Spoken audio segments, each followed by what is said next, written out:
In this section of the course, we are going to dive into conditionals in Python. Now, a conditional is one of the foundational concepts around what it takes to make a Python program become dynamic. And by dynamic, what I mean is that your program can start making decisions, which is a pretty exciting and a very cool feature that pretty much every type of application is going to have at some level or another.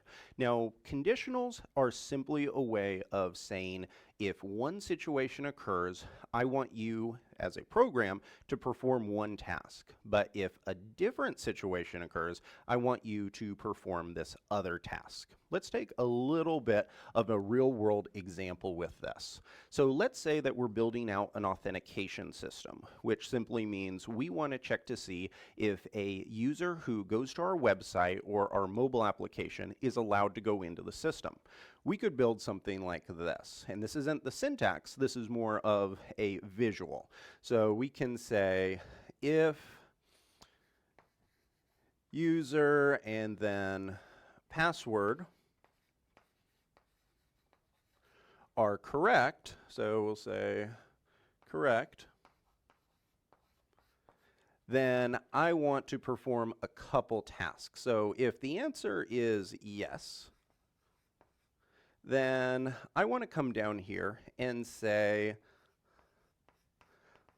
let into site.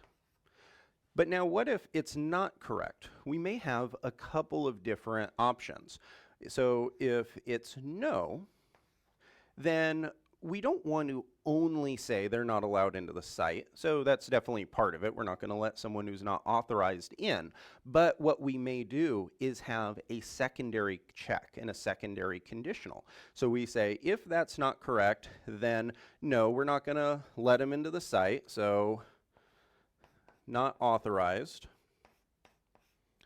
But then we may also want to perform some other checks to say something like, okay, if the email they entered or the username they entered didn't even exist in the system, maybe we want to check and say, would you like to register? And then we could have different conditionals at different levels. And I like to think of conditionals as these tree structures where you can have all of these different scenarios and these different actions. And one thing that's beautiful about conditionals, you only have to think of your conditions as having a yes or a no type answer. So if the condition is met, it's a yes. If the condition is not met, it's a no. And then you also have the ability to branch off and give secondary conditions to make your systems even more specialized. So now that you have a good idea on what a conditional is, let's dive into the actual syntax so that we can start building it into our Python programs.